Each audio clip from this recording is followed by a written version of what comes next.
আজকে চলে গেলাম একটু গ্রামের বাড়িতে ঘুরতে। হ্যালো এভরিওয়ান, আসসালামু আলাইকুম। কেমন আছেন? তাসলিমা আপা একটা ছোট্ট ব্লগ ভিডিও নিয়ে চলে আসলাম। আসলে গ্রামের বাড়ি বলতে কি এই জিনিসটা মানে একটু গ্রামের মতন লাগে, এর জন্য আমি মাঝে মাঝে এখানে বের হয়ে যাই, বের হয়ে একটু ভিডিও করার চেষ্টা করি। এই তো আমি আস্তে আস্তে চলে গেলাম, দেখলাম ছেলেরা বাইরে খেলাধুলা করতেছে, তাই আমি একটু চলে গেলাম ওখানে। ওখানে অনেক সুন্দর সুন্দর গাছ আছে, সেগুলো ভিডিও করার জন্য এখানে কিছু কলা গাছ দেখলাম, দেখে খুবই ভালো লাগলো। গ্রামের পরিবেশের মতন আমাদের এই জায়গাটা একটু একটু অন্যরকম। ভিতরে কিছু ঘর আছে, টিন সেটালা ঘর, ওগুলা খুবই ভালো লাগে দেখে। এখানে সবুজ কিছু গাছ লাগানো আছে। এখানে এটা কি ফুল বলে আমি অবশ্য চিনি না, আপনারা যদি কেউ জেনে থাকেন তাহলে একটু কমেন্ট করে জানাবেন এটাকে কি ফুল বলে। এটাকে আমি অনেক চেষ্টা করছি চেনার জন্য, অবশ্য বুঝতে পারিনি যে এটাকে কী ফুল বলে। যাই হোক, আমি এখান দিয়ে যাচ্ছিলাম, পরে সামনের দিকে যখন আমি একটু যাচ্ছি হেঁটে হেঁটে, আর প্রচুর বাতাস ছিল, এখানে আমি বসেছিলাম অনেকক্ষণ, ওখানে লেকের পাড়ে বসেছিলাম, বসে বসে কিছু ভিডিও করলাম। তো এই তো আমি সামনের দিকে একটু একটু করে এগিয়ে যাচ্ছি। পরিবেশটা দেখে খুবই, গাছপালা দেখলে আমার কাছে এমনিতেও খুব ভালো লাগে। তো যখন আমি একটু সামনের দিকে যাব তখন দেখি বাচ্চারা এখানে ফুটবল খেলতেছে, অনেক বাচ্চারা।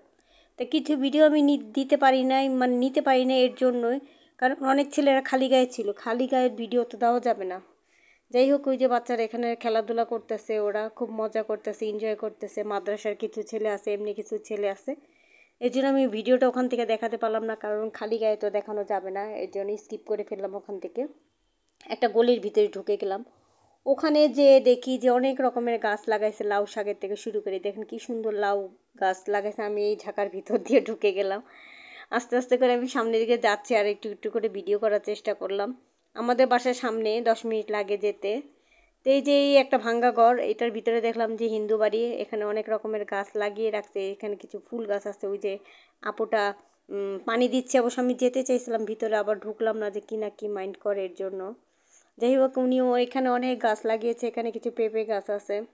ওই আম গাছটার মধ্যে এত পরিমাণ আম ধরেছে কি আর বলবো আপনাদের, প্রচুর পরিমাণ, হাত দিয়ে ধরা যায় এত আম। তা আমি এই বাড়িটার ভিতরে ঢুকলাম, এই পাশে যতগুলো বাড়ি আছে সবগুলো হিন্দু বাড়ি, ওখানে আবার মন্দির আছে।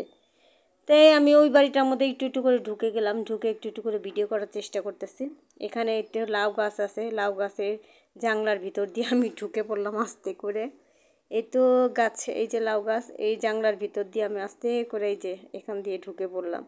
নাহলে কিভাবে যাবো ওই ভিতরে, ভিতরে দেখার জন্য গিয়েছিলাম যে ওখানে কী কী আছে। এই যে আমি নিচ দিয়ে আস্তে করে চলে গেলাম, চলে একটু ভিডিও করার চেষ্টা করতেছি। একটু দেখলাম এখানে কিছু আম গাছ আছে, লাউ গাছ আছে, কলা গাছ আছে, টিন সেটালা বাসা আছে, আবার বিল্ডিং বাসাও আছে। এই যে এখানে ওনারা সিঁড়ির এখানে কিছু গাছ লাগিয়ে রাখছে, ফুল গাছ, দেখে আমার কাছে খুবই ভালো লাগলো। ওই দেখেন গেন্দা গাছ, আর কিছু ফুল গাছ, ওখানে আরও কিছু ফুল গাছ, নারিকেল গাছ আছে, অবশ্য দেখানো যাচ্ছে না। রোদ হলে ভিডিওটা আরও সুন্দর হতো, কারণ রোদ্রে ভিডিওটা খুবই সুন্দর হয়। বিকালবেলা গিয়েছিলাম। এখানে একটা নারিকেল গাছ আছে, কিছু ফুল গাছ আছে।